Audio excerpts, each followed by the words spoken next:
Good evening and welcome. After this wonderful day in Maryland, I'm Dr. Stephen Rockauer, president of the Center for Healthy Maryland. 2023 marks the 45th anniversary of the founding of the Maryland Physician Health Program. The program's mission is to provide compassionate, high-quality assistance to physicians and other healthcare professionals dealing with potentially impairing conditions in a private, non-disciplinary setting, while protecting both confidentiality of the participant and the safety of the public. During this anniversary year, we will be presenting a series of lectures under the theme, How the Evolution of Our Professional Career and Wellness Collide, Understanding the Changing Needs of Providers. Also note, and put on your calendars, is May 13th, our next meeting, when we will have an in-person dinner and music event in conjunction with the Baltimore Symphony. The program will be sponsoring a series of presentations throughout the year. Be sure to check for updates in the Physician Health section of the Center for Healthy Maryland's website at healthymaryland.org.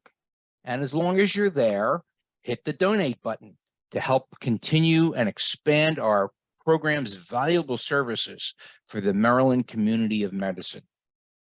Tonight, I am pleased to kick off our 45th anniversary lecture series, Lemons to Lemonade, Harnessing Our Strengths in Difficult Times. Now I'd like to turn it over to one of the program's medical directors, Dr. Martin Rusinowitz, who will introduce you to tonight's speaker. Thanks, Steve. It's a pleasure to do this. Dr. Feathers is an acute care surgeon and surgical intensivist at Luminous Health, what some of us used to call Anne Arundel Medical Center. She's also a clinical instructor at Shock Trauma in Baltimore.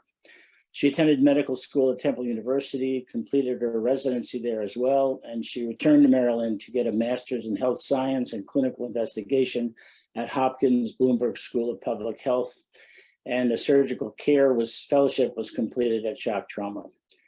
Upon returning and going back to Anne Arundel Medical Staff in 2016, she has been part of both the acute care surgery and critical care teams. During her time, she has been active in residential education, improvement projects, and clinical research. And most recently, she has been named the Director of the Physician Wellness at Luminous Health, aiming to create a physician well-being program for the medical staff to navigate through hardships and promote job satisfaction. Our topic this evening, as you all know, is how the evolution of our professional career and wellness collide, understanding the changing needs of providers. Cristina, thanks for being here, and I'll turn it over to you. Thanks so much for the invitation. And I think this is a wonderful series that I'm so honored to kick off. I'm going to share my screen. And it looks like that is, well, I don't know if, Margaret, you were going to mention a few things about questions. Sure. Yes, I'm sure that folks are going to have questions, and we definitely want to have opportunity for Dr. Feather to answer them. But if you could please know that we will answer all questions after she's given her talk. And if you could please put the questions in the chat if you're thinking of them while she's giving her presentation. But then we'll also have time for people to raise their hands and be called on to ask the questions in person at the end. So, thanks very much. Thanks so much. I want to begin by making clear that wellness, and speaking about wellness, is a new endeavor for me in my very long pathway to medicine, as we started, all of us in our very early age, I'm sure. But it's something that I stumbled upon and really has grown of importance to me in the last 5 years. And so I want to just recognize all of us on this call that we may be in varying points in our career with various awareness of what wellness is and what it means to us, but that we've all been through some sort of trajectory of wellness and maybe not realized it. So I want to begin by just mentioning what we're going to cover this evening. This will be threefold. The first is to discuss stages and challenges of our career. The second is to really spend some time defining what wellness is and what burnout is. And the last is to have a discussion about the intersection of these two things, our career and wellness, and how we move forward. So to discuss the stages of our career, we can't help avoid discussing the very long pathway we have as physicians, as well as other advanced practitioners, into getting a job. You know, this is a much longer road than other professions may take. And if we think back to when we started, we spent some time in undergraduate education, maybe 4+ years. We may have spent some intermediate time between graduation of college and med school, which led us another 4 years. And then training has a wide spectrum of options. It can be anywhere from 3 to 8 years to plus.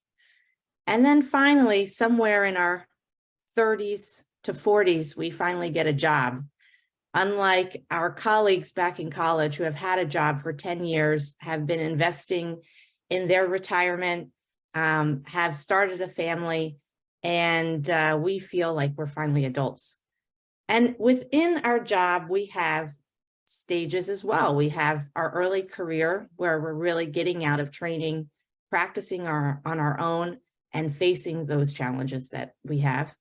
We have our mid-career where people are suddenly looking to us as mentors, as administrative leaders, and we find a little bit more comfort in our clinical practice, only I'm sure to be thrown off task by complications and other tragedies in our life. And in our later career, we are looking ahead to what that means, whether that's a career outside of medicine or a career in medicine, just a different aspect in our transition to what we hope is retirement, trying to define what that looks like. So who are we that really take this leap of faith and embark on this very long pathway? I have 3 young boys who I sometimes think look at me as this picture here, someone that goes to work every day with a very large syringe, giving shots out to patients. And it makes me think of who we are collectively as a community. And this is a study that was an online survey among physicians and medical students in Europe as well as Canada. And what they did was they administered some behavioral assessments and determined what commonalities were seen amongst physicians in normal population. And this was a 10-item personality inventory. And you can see that when compared to the general population, physicians scored high on conscientiousness, agreeableness, and extroversion, but lower on neuroticism. When you look at surgeons versus medical doctors in the medical field specifically, surgeons compared to medical doctors had lower scores for neuroticism, but higher scores for openness to experience and extroversion. And the interesting thing about this study was that these differences were seen, and similarities were seen in residents and medical students as well as practicing physicians. So it seems as though the inference we can make is that our behavioral styles have been with us from the very initiation of our undergraduate education, and we really bring them through with every stage of our career. So I want to spend a few minutes asking you as a group to name some challenges of us as trainees, and I hope that this will work. You can take a picture of this QR code, and it should take you to directly to the link. And really, all you have to do is type in one-word answers of what you think some of the top challenges that you had as medical students or residents or trainees, or that you can think of that others are going through right now. So I'll let give a few minutes for people to respond.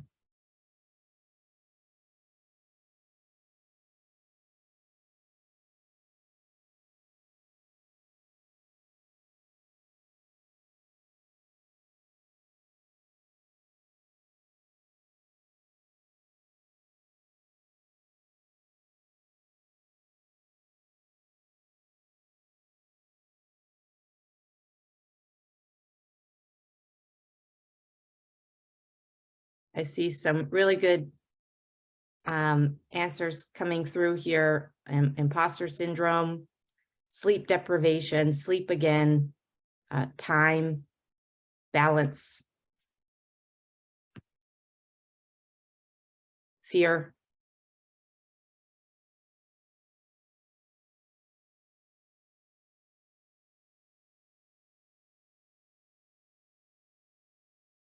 I'm going to now ask, great, time to study, yep. I'm going to ask now to move ahead in our pathway a little bit and talk about what our challenges are for ourselves as practicing clinicians. And if you can scan the QR code again, let's see if these are any different or similar.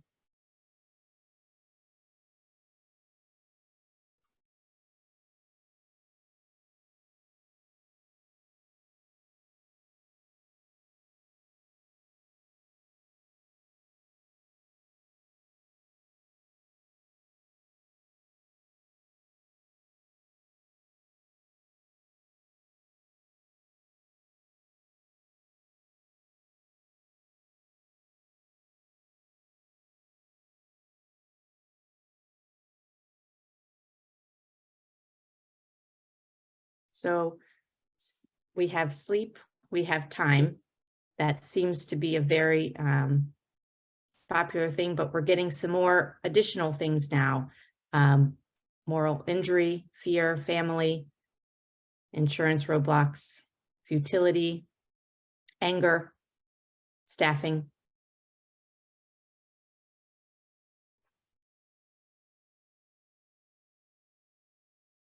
Trauma. Yeah.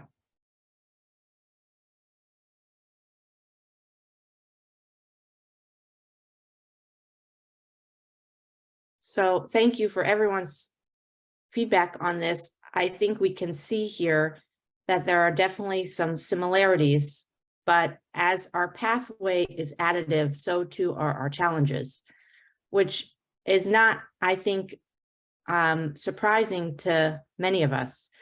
The number of challenges increase, and the other challenges don't necessarily go away that we've experienced earlier on in our career.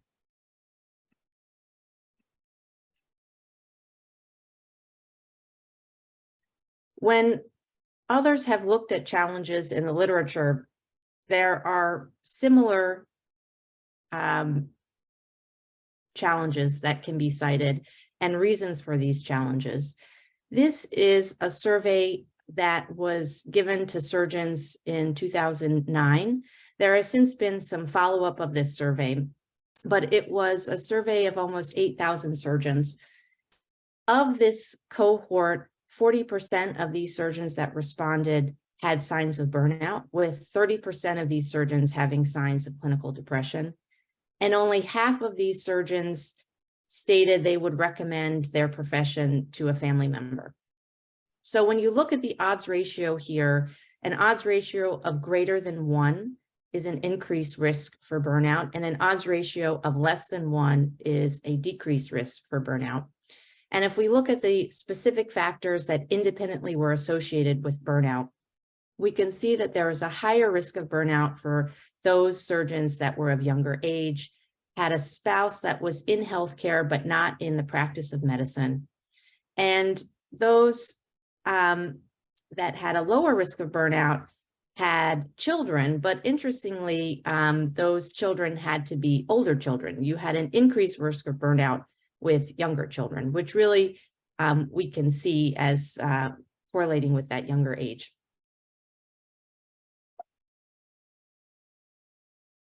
When you go on to look at professional characteristics, we can see there was a higher risk of burnout for the higher number of nights on call per week, for working more hours per week, and working more years in practice. And also, if your compensation was based on incentive pay or billing, this showed an increased odds ratio. Now, we can spend another lecture talking about incentives and how that affects our burnout. Now, I'll spare us for this time. That can be something in the future, but it really makes us question what motivates us and what really incentivizes us in a successful way. When you look at those factors associated with satisfaction, whether that's by specialty or career choice, you can see that there was greater satisfaction in those with older age that had absence of burnout, or interesting among surgeons, of course, more time in the operating room, and lower satisfaction with, again, partners that work outside of the home, creating some more challenges, nights on call, and the fact of working in private practice. So we see that there are a number of challenges that we have identified ourselves, as well as have been cited in the literature. And so I think it's very important to be able to define what burnout is, if we're talking about it, and really what physician wellness is. And as I've gone on this journey through my own pathway, I've realized that the definition of wellness is broad. It evolves both individually and across the community. And that it's important to recognize this and recognize that your definition might be different now than it is 10 years from now for yourself, and might be different than that person you're interacting with. So when we think of words to describe well-being, we've heard of all of these things. Balance comes up as a prevalent word, but all of the other things that you can see here. But another really great way to think about wellness is the fact that this is a spectrum of ideas. And I'm sure many of you have seen the Thrive Matrix, but if you have not, you can see that it goes along from red, which is of course danger to all of us, to purple. And purple is this sense of utopian wellness, that you really feel connected. You are seeing yourself as a visionary, and your efforts seem effortless. And it's important to understand that this is not necessarily our goal. As we know, as providers, setting unattainable goals can have their own consequences. But this is just the far end of the spectrum. Where most of us lie is in this 0 to yellow and green. And along this spectrum, we have fluctuations in our mood. We can become irritable, but flip back to having positive, content thoughts. We can have energy some days and low energy other days. We can have focus and relaxation, but feel overwhelmed. And we really may put one step in one place and one step in the other, professionally and personally. Where we want to make sure that we don't go along the spectrum of wellness is to that red area of emotions of hopelessness, depression, feelings of being trapped and exhausted, as that leaks on to our personal and professional lives as far as how we perform in those environments.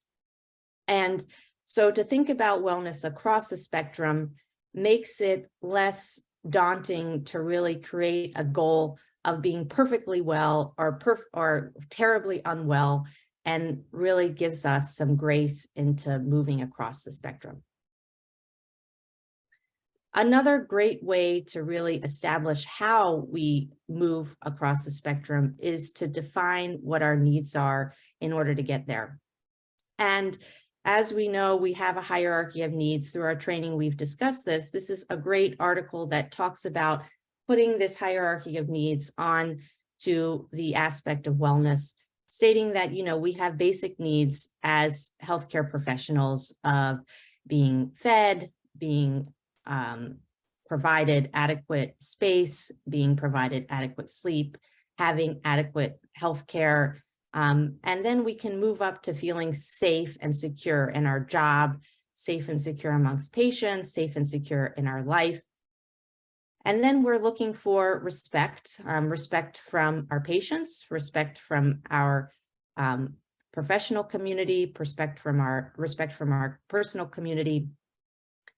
And only then can we really look up to having appreciation and feeling that feeling of contribution, which is on those right side of the wellness spectrum continuum. So, you know, feeling of being noticed and appreciated, and really feeling that you are making legitimate and relevant contributions.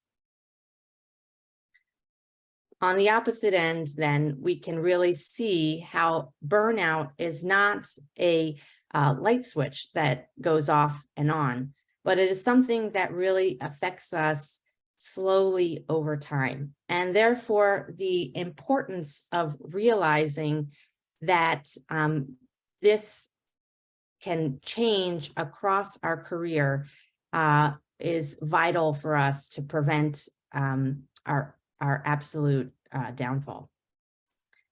This came from the Office of the U.S. Surgeon General last year in 2022. And the great thing about this is it provides a framework that really recognizes the impact that work has on our healthcare workers and describes what is essential for workplace mental health and well-being. This is open access to everyone, and I encourage everyone to go on and look in this document if you haven't already. They have identified 5 pillars that are important to us as healthcare workers to maintain this sense of mental health and well-being, and those are included here: from protection from harm, connection and community, work-life harmony, mattering at work, and opportunity for growth. And you can see that these pertain to all aspects of our career, whether it's our training or whether we are early, mid, or late career. But it's vital for us to think about these and have these in our definition of wellness when we move forward and think about how we as individuals interact with each other. So how does this definition of wellness and the intersection of ourselves really create a sense of success and satisfaction in our careers? I want to talk about 3 aspects. 1, wellness of the individual. And wellness of the individual is very important because, as we said, we have to recognize who we are. This, again, is a little bit more about behavioral styles. And although a lot of us like to think that all physicians and providers have a type A personality, this is evidence that really our behavioral styles run the spectrum of type A, type B, or intermediate behaviors. What's important for us to recognize is that there's an aspect of us on the emotional intelligence level that's important to appreciate when we talk about wellness. On a whole, this study found that there's a high ability for medical professionals to manage their own emotions and have self-control. What we're not good at is stress management or really realizing how important emotions are in our everyday interactions in lives. So we can really handle our emotions, but can we handle how important they are to express them, or how important it is to someone else to express them? And what do we do about that? So when you talk about wellness of the individual, it's really important to have some self-awareness. And this is conscious knowledge of what one's own character is, feelings, motives, and desires, in order to really question our values and make sure that we're living by them as we go through all stages of our career. And of course, we discuss the challenges that happen as an additive basis across our long pathway. So the wellness of what we are as individuals really depends where we are across the spectrum. But if we keep a sense of self-awareness of how we are as a behavioral style, of how we are on how we deal with emotions, of how others are too when we communicate and interact with them, we can be more successful as a community.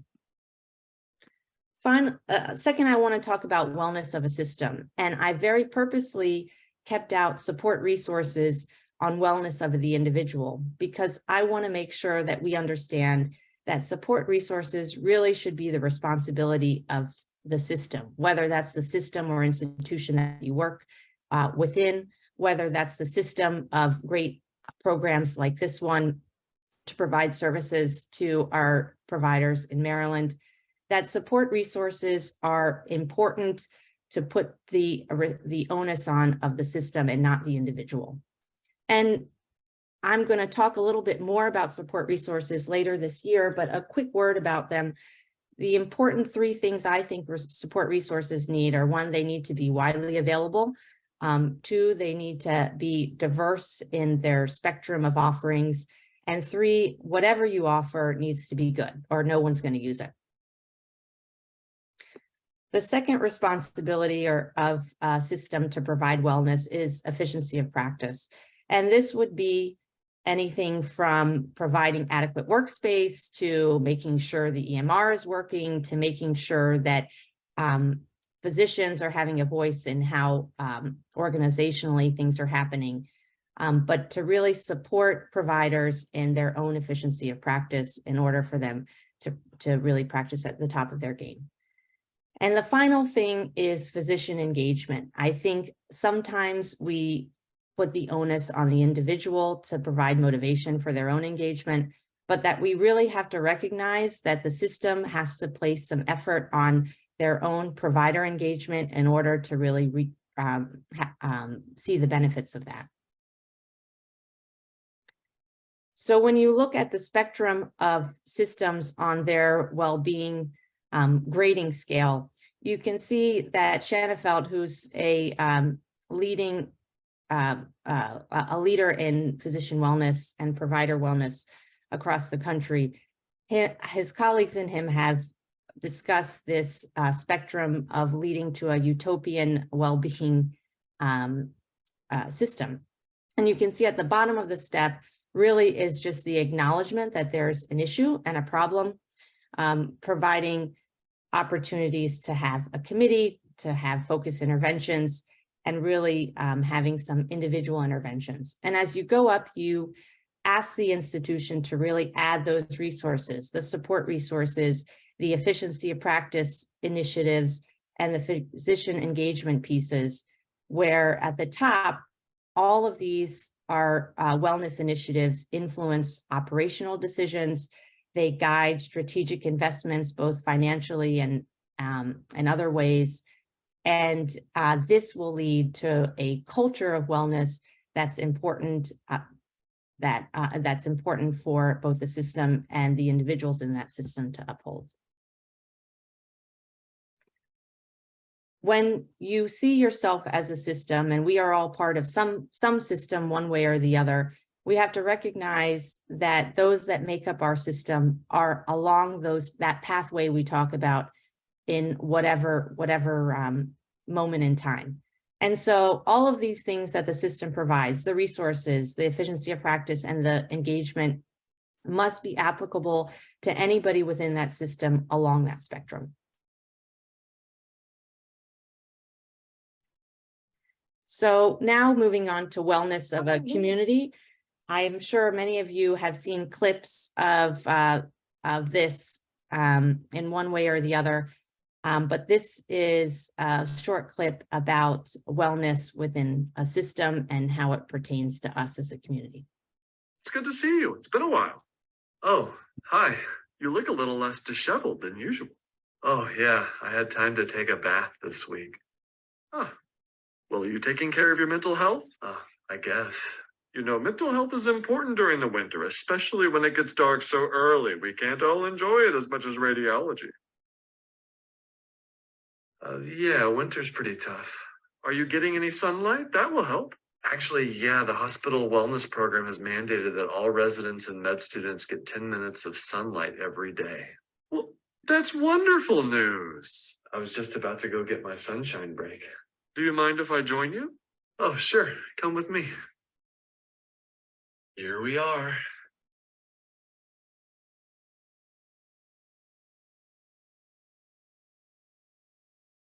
Bill, this is a windowless room. No, it's not. See?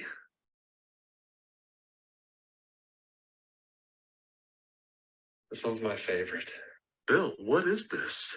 This is wellness. I'm getting well. This isn't wellness. You need actual sunlight. Well, the administration said that this and individual saltine packets are all we need. Besides, we like it here. Wait, what do you mean by we?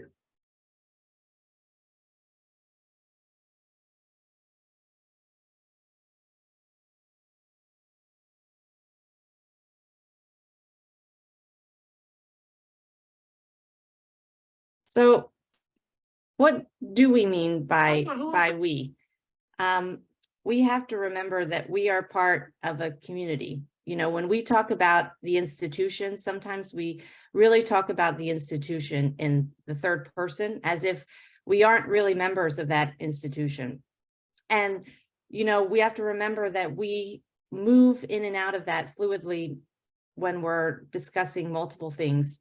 But of course, the institution, whatever that may be, has responsibilities, which we've discussed. Of course, the individual has responsibilities, which we've discussed, but it's the sense of community where we develop that culture of wellness that we really question ourselves and the resources we're providing, the way we interact with each other, the way that the organization that we are a part of is treating the individuals, and be able to question ourselves on how we move forward with our path. It's our role to do that, whether it's simply to question a colleague, as we saw in the clip, on really what is going on there, or whether we want to make organizational changes as a group or as an individual and really try with that endeavor. But whatever our role is, we have to remember as a responsible part of our community that we need to keep the ideas of wellness at the forefront as we move through professionally and personally with our colleagues and with ourselves. I again want to thank everybody that joined today, and want to thank the invitation, appreciate the invitation. Again, as I said in the beginning, this path of speaking on wellness is quite unexpected for me. If you would have asked me 10 years ago, and when someone asked me to put together a speaker series for wellness 3 years ago, I never thought it would morph in to what it has for me and what it's meant for me professionally and personally. But I really take into heart of what my role is in my community. And I hope others do the same as they listen about wellness, whether it's here on these speaker series or in other realms, and really promote it with each other and with yourself. Happy to answer any questions. Again, everybody is welcome to put a question in the chat if they would like, or just simply unmute yourself and ask your question. We have a question here in the chat. How does Luminous address physician engagement? Yep. So I think that that's something that we continue to evolve. You know, the easy way to address physician engagement is to put physicians in leadership positions, right? That's something you can measure and see, and it's very on the surface. But what we are trying to do at Luminous Health, and I think others that are really successful at this really succeed in physician engagement, is to make sure that we're reaching every physician at whatever level of engagement they want, right? So it's a spectrum. We appreciate that, but whether that's professional development, whether that's small quality projects, whether that's flexibility of physicians in order to be more engaged. We have to be able to recognize those and meet those as an organization. And that's what we're working on the regards of physician development.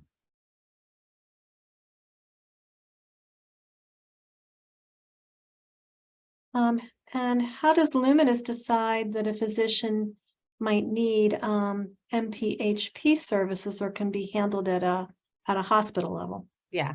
So what we're realizing is that a lot of people live in the dark on this, and things come up at the most drastic moments. So a way to develop a system to really reach people proactively is important.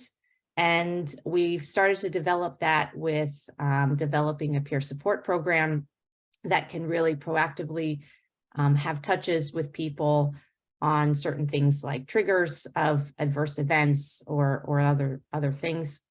And having those peer supporters have an organizational responsibility to be able to refer them to outside needs such as MPHP services is important. Thank you. Other questions?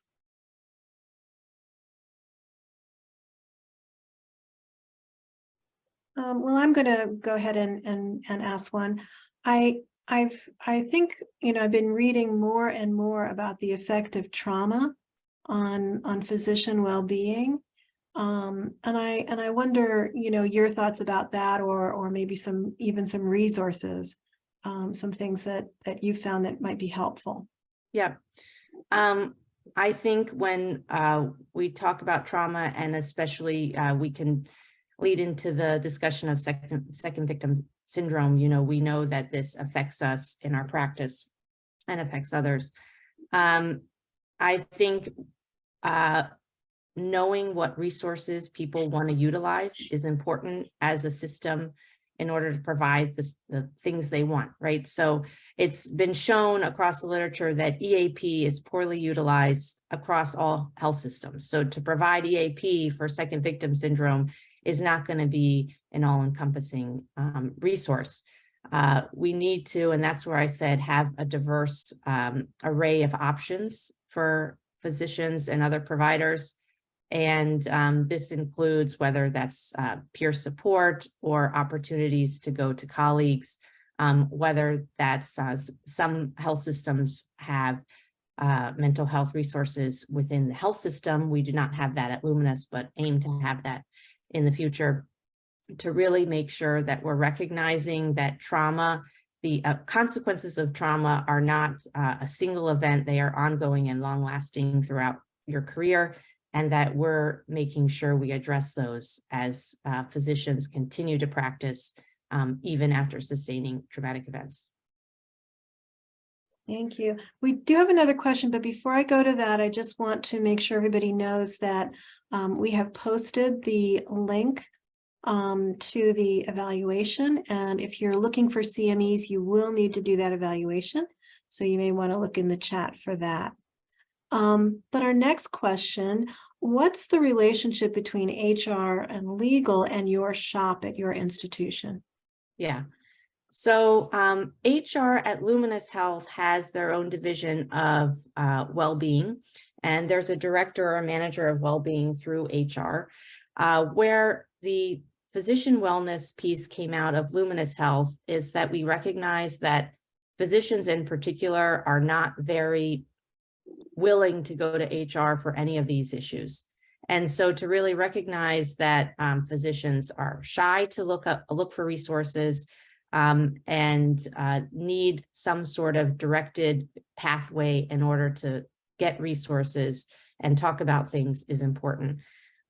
Legal has definitely been part of our planning on peer support and other resources in order to not only protect the physicians that are seeking resources, but those providers that are providing resources so that everyone feels protected, that everyone feels protected, whether that's medical legally or also in the mental health realm as they interact with each other. But we do know that peer-to-peer interaction is so important for physicians and is a first step that can really mitigate the need for further resources being utilized and further trauma being happen, especially in second victim syndrome. I had a question. In our PHP program, we're seeing many more behavioral problems than ever before. It seems to me that there are obviously many more in surgeons, and some of them are just ridiculous outbursts. And I mean, surgeons had that personality we've known for years, but is it just less tolerated, or are they being more vocal? I'm sure it's a combination, but do you think it swings one way or the other more? I think it's definitely less tolerated. So these things are being brought out in the open more because although there's been bylaws in about conduct for a long time, I think they were not enforced. And so rightly so, these are being enforced. I think the important thing that we're recognizing is that behavioral issues are not an end-all be-all for physicians. It's not right for us to just say, you know, that's how that physician is and there's nothing we can do about it, that there's stuff behind the behavior that we see, and we need to make the effort to try and get underneath that behavior and modify it so that not only is the system better for it, but we can make sure that those physicians succeed too, and not just put them by the wayside.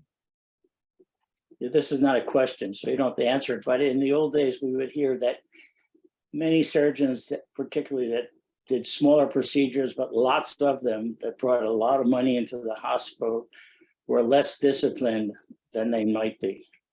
It's not a question. I just made a statement, so you don't have to answer that. Well, I would only say that I agree that things are tolerated when someone is advantageous to any organization.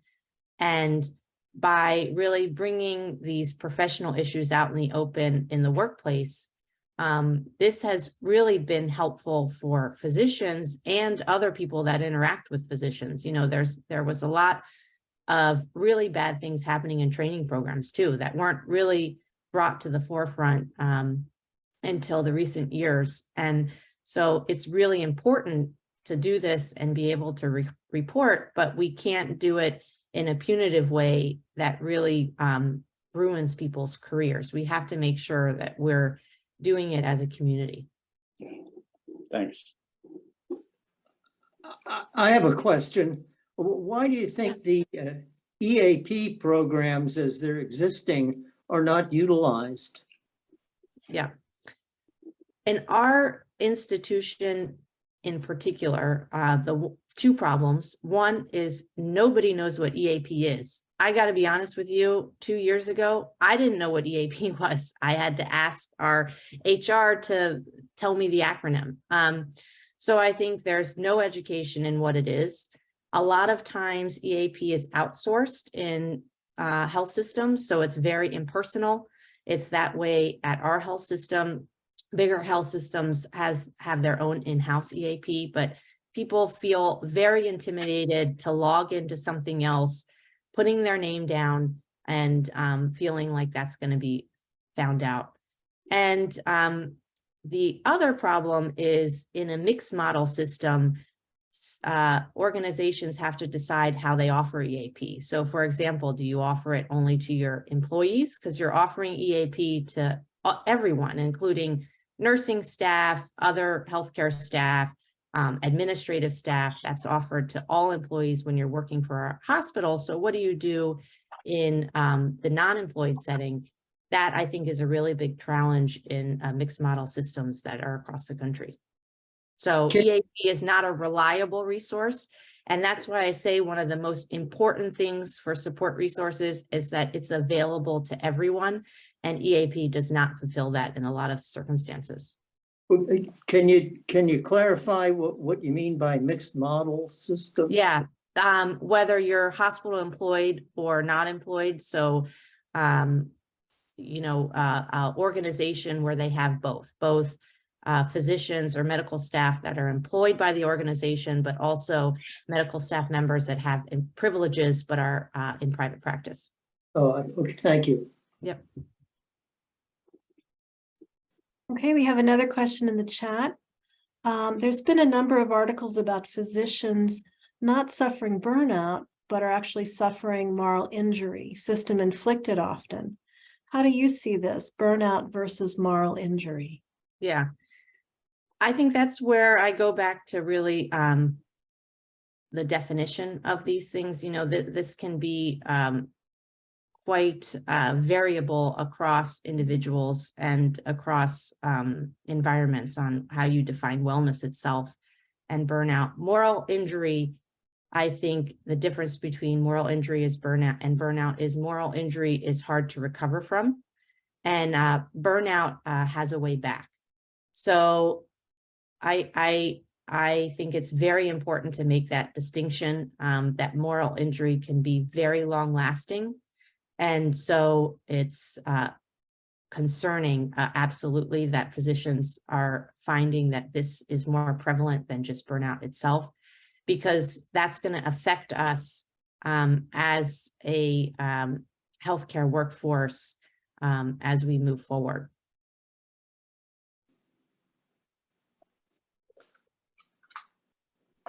Any other questions? I've asked the questions that have been in the chat, but perhaps people that have asked the questions have follow-up questions that they want to ask. And I see, Tom, you have your hand up, so.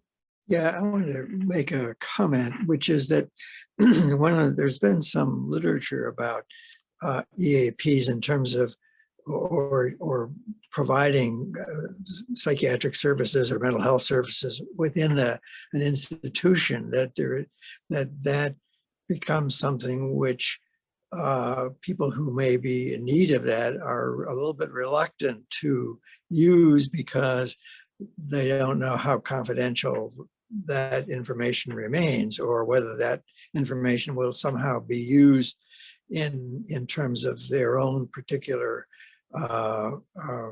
progress within that institution. And I think that's one of the places where the Physicians Health Program, being outside of that is able to provide some of that in a way that's less threatening to the individuals who may need to access it. That's my comment. Yes, I completely agree. And I think one of the biggest opportunities too that we have is to make sure that all physicians, whether it's in our state or other state, how do we make sure that all physicians are aware that that's a resource? Yeah. I think that's a really big challenge. I agree. Thank you. Well, I do want to say that if there are folks who are on this lecture tonight who don't know about the Maryland Physician Health Program, please put a message in the chat. You can put it directly to me, Margaret Crone, if you don't want to put a general message in, and I'm happy to send you information, because this is really one of the objectives of this lecture series and of celebrating our 45th anniversary, is to get the message out. Nobody should feel like they don't have someone who can help them, someone who listen to them, and someone who plan with them to hopefully make things better.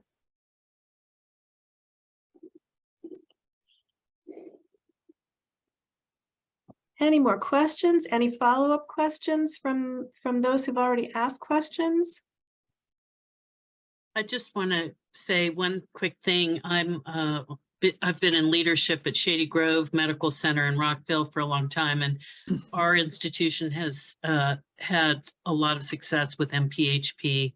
We've had quite a few providers to go through the system, the process, either voluntarily or not, and I think they have benefited tremendously. So I think it's a great program, and we appreciate it. And we've gotten people who might have been on the track for discipline who were pulled back and are productive members. And I think that's also given us the backbone to hold some people accountable. And we have,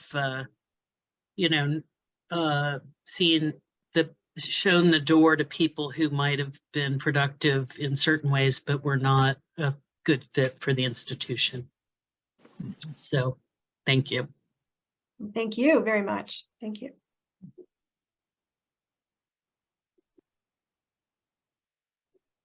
Dr. O'Connor, the check is in the mail. Thank you.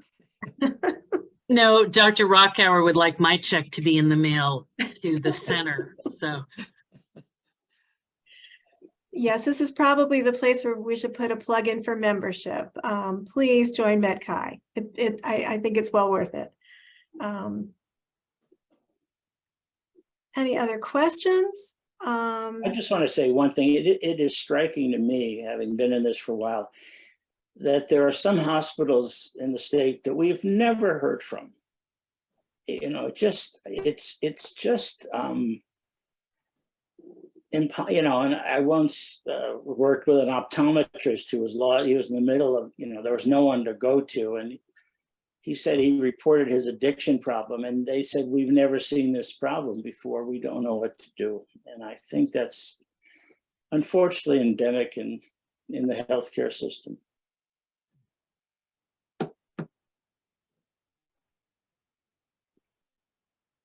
Hey, Dr. Feather, any closing comments?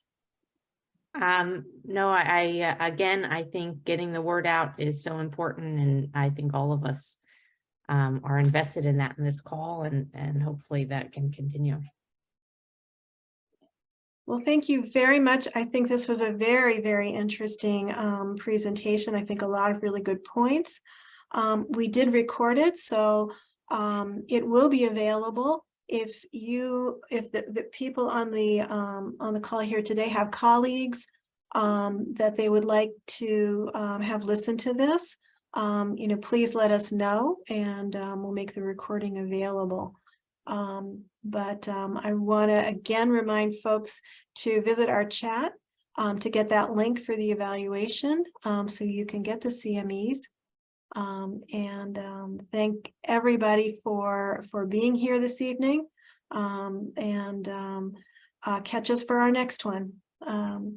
Thanks, and have a great evening.